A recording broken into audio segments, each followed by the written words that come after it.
was 2027. Advances in biotechnology were helping people improve their physical and mental abilities to an amazing degree. Provided, of course, they had enough money. A new breed of people was emerging, half human, half machine. And in Detroit, at least, not everyone was happy to see it. I'd just landed a job as head of security at Sarif Industries, a cutting-edge biotech firm. David Sarif himself handpicked me for the job, said he needed me to keep his people safe. My ex, Megan Reed, was one of them. Brilliant neuroscientist, Megan had found a way to make augmentation safe and affordable for everyone. All she had to do was present her research to Congress. But the night before her big meeting, my security measures failed. A team of Black Op mercenaries stormed into Sarif headquarters, massacring everyone in sight. 3 of the mercs were heavily augmented walking tanks. Their mission? Take out Megan and her team. I tried to stop them, but their leader tossed me through a plate glass wall. Last thing I heard as his bullets slammed into my brain was Megan's dying scream. I should have died with her. Only I didn't. High-end military-grade enhancements saved my life. The best augmentation Sarif's money could buy. It took me half a year to get a feel for her. Should have taken longer. But 6 months into my recovery, Sarif Industries was attacked again. This time, by a radical group of pro-human purists. Violent, militant, and fanatically opposed to human augmentation. They claimed to be members of Humanity Front, a non-profit organization that wanted the UN to limit biotechnology research. The thugs broke into Sarif's factory and found machinists working overtime on a top-secret military augment called the Typhoon. Sarif sent me to retrieve it, and when I did, I found one of the so-called purists next to it, wired with cerebral implants, trying to download its classified specs. Obviously, something more was going on. The AUG killed himself before I could question him. Sarif ordered me to dig deeper, so with the help of Frank Pritchard, Sarif's head of cybersecurity, I did. Turns out a second hacker had been controlling the AUG's actions from somewhere off-site. Pritchard and I tracked his signal to a secret FEMA internment camp in Detroit. The Black Op mercenaries were there. The same mercs who'd left me for dead 6 months before. Figured they'd try again when they saw me. It wasn't so easy for them this time. I took out the tank named Barrett, even got him to give me a new lead. A penthouse apartment in China. Of course, we both knew it would be a trap in the end.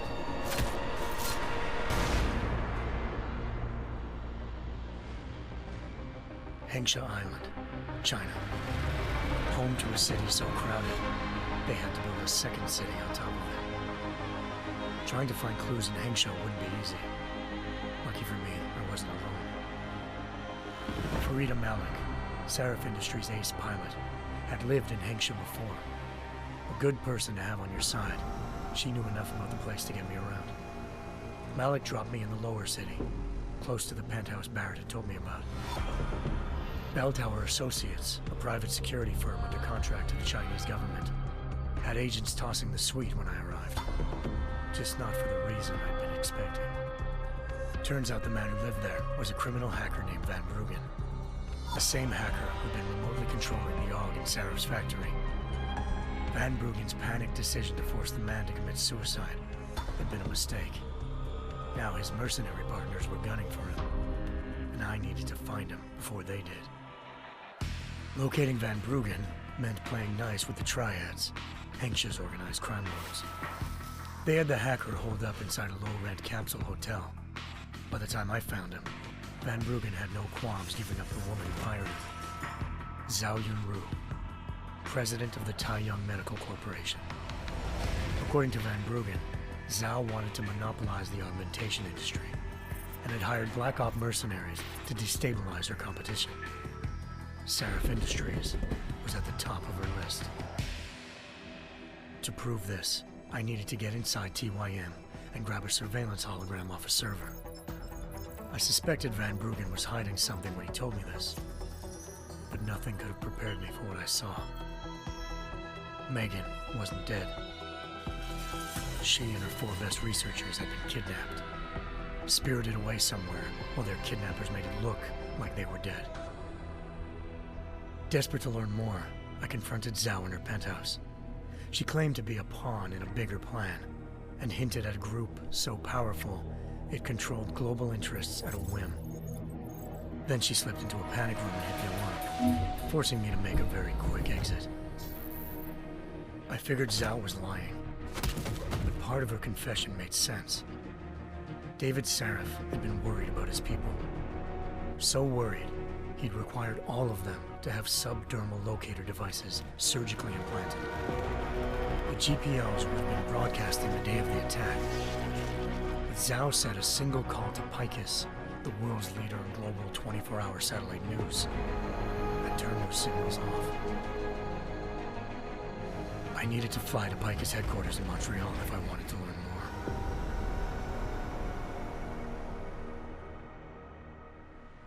Eliza Cassan, Picus Communications' First Lady of News. Malik thought I was reaching when I told her Eliza was involved in this. The world's most famous news anchor, working with a mercenary hit squad. But when I confronted Cassan in her office, she freely admitted to jamming Detroit's satellites the night Megan's team had been taken. Said she's just been following her commands. I suspected she wanted to say more. But Black Op mercenaries showed up looking to shut us both down. And just like that, the Eliza I'd been talking to disappeared. The Mercs were led by an augmented killer I crossed paths with twice before, Fedorova, a woman who'd made silence her best friend. She waited for me to track Eliza's transmission to a secret server room underneath the Picus complex, then jumped me from behind. A deadly fight ensued. I made sure she never moved silently again. With Fedorova down, and no one left to keep Eliza quiet, she reappeared. Turns out Picus's First Lady of News wasn't a lady at all. She was a sophisticated AI program, engineered to monitor data streams and control what people believed. Eliza told me the Mercs had brought in a Humanity Front doctor named Isaiah Sandoval to remove the scientist's implanted tracking devices while Detroit's satellites were down. She also told me to speak to David Sarif if I wanted to learn more. By the time Malik and I got back to Detroit, tensions between normal and augmented citizens had reached a flashpoint. Riots were breaking out in several cities, and the UN was being urged to intervene. Sarif was trying hard to convince Hugh Darrow, the inventor-turned-philanthropist who'd once been a leading proponent of enhancement technologies, to help stop a possible regulatory vote. Sarif had a lot riding on Darrow. Megan's discovery would have given millions of people the chance to evolve beyond their normal human abilities, and at the same time catapulted Sarif Industries to the top of the Fortune 500. According to Sarif, Megan's kidnappers knew this, and didn't want people evolving unless they controlled how it was done. He called his enemies Illuminati, and urged me to keep searching. Determined to do so, I tracked down Sandoval via America's most outspoken augmentation opponent, Bill Taggart, Sandoval's boss and founder of Humanity Front. Sandoval admitted to operating on Megan's team when I confronted him, but said he hadn't removed their GPLs. He'd merely switched them to a different frequency. Pritchard was able to trace one of the signals to China. Malik and I immediately took off in pursuit. Unfortunately, the Illuminati were one step ahead.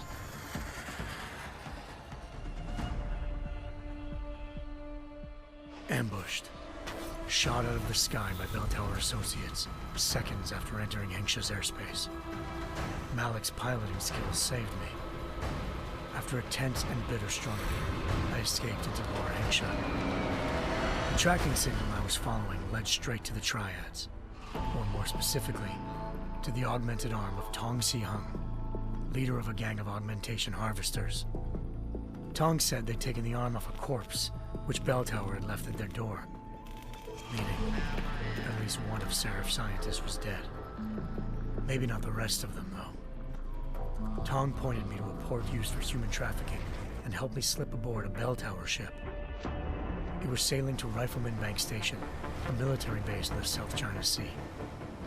Bell Tower was holding kidnapped civilians as prisoners there, and using them to perfect the Hyron Project, a human-computer interface that left most of its test subjects dead. My search for Megan would have ended then, if not for a mysterious ally named Quinn. In exchange for my help exposing Bell Tower, he slipped me aboard a second ship headed to Singapore and an Illuminati-run biotech facility called Omega Ranch. 3 of Serif's scientists were there, forced by their captors to create a technology capable of remotely shutting down augmented abilities. Thanks to an emergency recall notice issued by the World Health Organization, millions of people all over the world already had the biochip installed. With the help of the scientists, I tracked Megan to a private section of the ranch. There, I ran into Yaron Namir, the walking tank who'd put a bullet in my brain the first time we met. He'd teamed up with Zhao and was hoping to catch me off guard. Their little ambush didn't work. I found Megan in a suite belonging to Hugh Darrow, the billionaire philanthropist who'd Serif had called on for help. Darrow had convinced her to go along with the biochip plan by promising to sabotage the tech. As she was explaining this, Darrow appeared in a global broadcast, telling the world that augmentations would be the death of mankind. Then he activated the biochips to prove his point. All over the world, augmented people flew into a killing frenzy. Darrow had betrayed everyone, and it was up to me to set things right. To do it, I had to reach Panchaea, a massive installation in the Arctic Ocean. As I raced through corridors built by an all-augmented workforce, I saw death and destruction firsthand. By the time I shut down Darrow's broadcast, I knew the damage he'd done.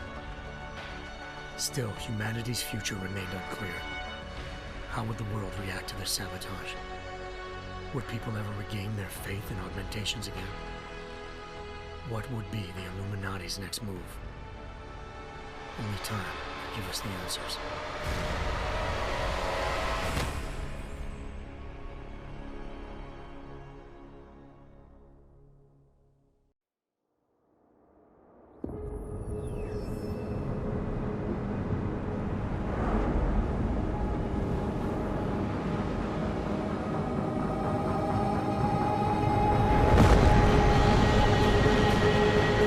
I once thought I could save the world.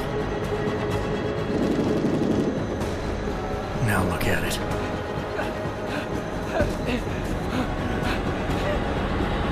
In yet another augmented terror attack, 251 passengers aboard Sister Air